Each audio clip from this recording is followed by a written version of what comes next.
So this would be day 12. I think I might be losing my mind a little bit. I don't know.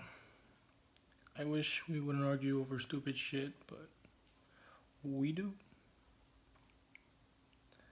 I do really want to be with you. I really, really do.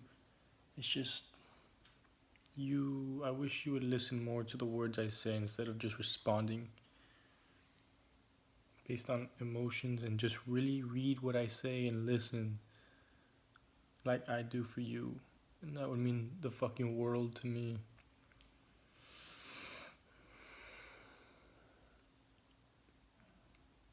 So, I'm just gonna tell you a quick story today. When I was a kid, and I really pray that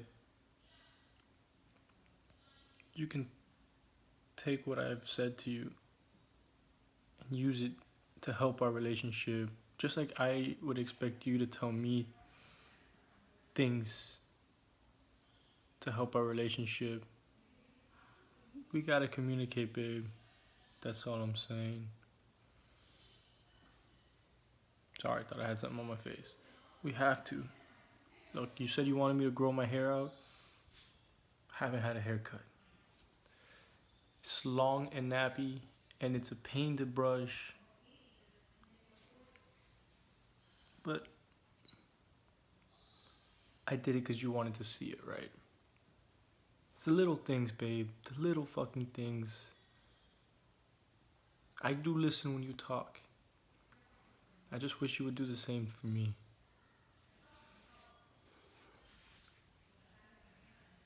So, I was 9. My uncle was 19. And he was like 18, 19 at the time. Went to go drive my go-kart. So we got to the park.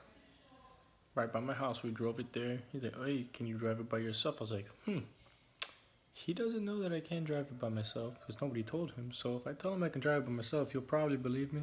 I'm like, yeah, I can drive it by myself. My dad lets me drive it all the time. Lies. Well, he used to.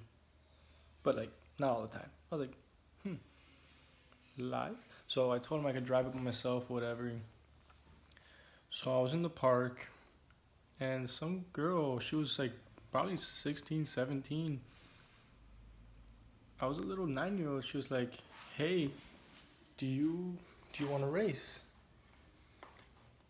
And I was like, sure. So, hold on, somebody at the window. So, we were driving the go-kart, pop. And people used to go ATV riding there and make potholes and ditches and this and that.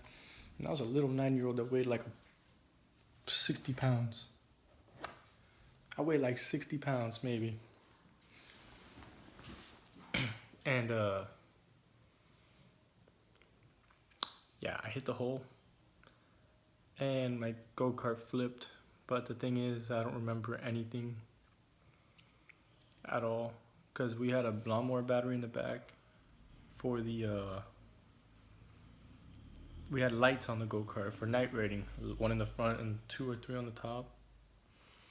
And it was tied with a bungee cord. And when I hit the pothole, I felt the go-kart roll. And I had on a helmet, but I didn't strap the tin straps. So the battery hit my helmet, knocked it off. I was unconscious. I don't remember anything. I don't remember how many times I flipped. All I know is the go-kart almost caught fire because it was all black from smoke and everything. Only thing I remember is the go-kart was on its side, and I was standing upright in the go-kart, like on the floor, like of the grass, not even inside the go-kart.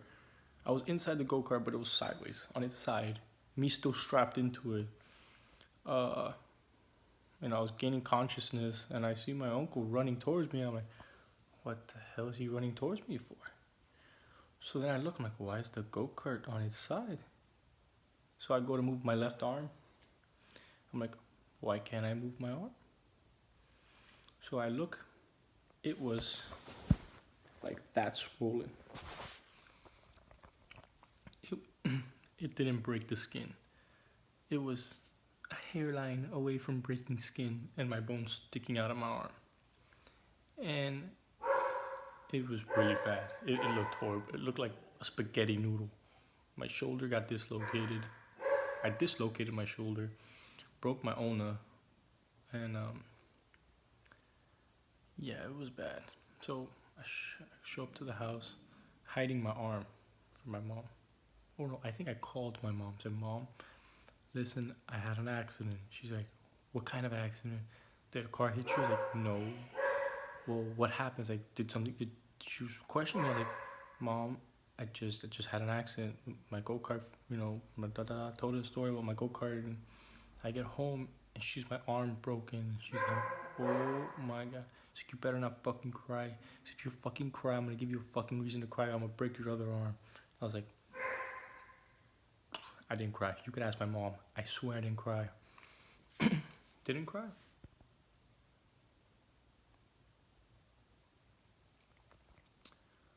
So, went to the hospital. My mom's running red lights, telling her it freaking hurts. It really did. Get to the hospital. They asked me if it's child abuse. I'm like, "No, dude, I flipped my go-kart. I'm an idiot." So then I'm trying to go to sleep. I'm falling asleep in the waiting room. And my mom's waking me up because she thinks I'm going to go into like a coma or have a bad concussion because of the trauma of the accident.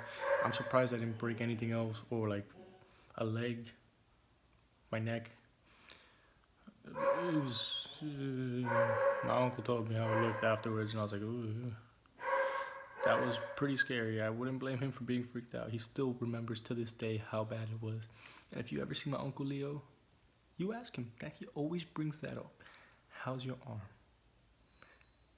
You ask him. He'll remember word for word what happened. I'm gonna get you two together one day so he can tell you the story. If you think I'm lying.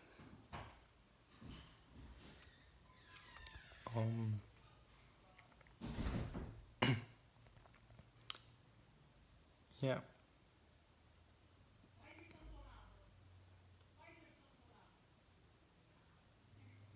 So, doctors had told me like I was really lucky because I was a hairline fracture away on my radius, the other bone, and a little bit away from the bone breaking my skin.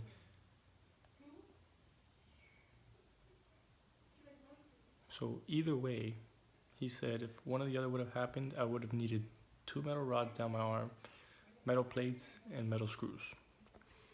So he said I was the luckiest kid in the world. Even under anesthesia and passed out,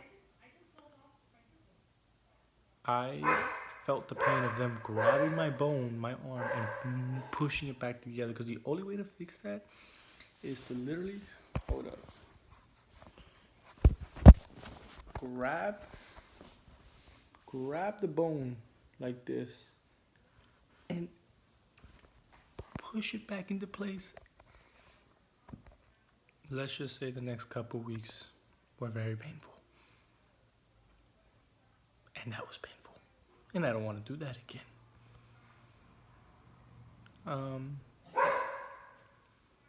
Breaking bones hurts. It really does. You don't want to do it or experience it.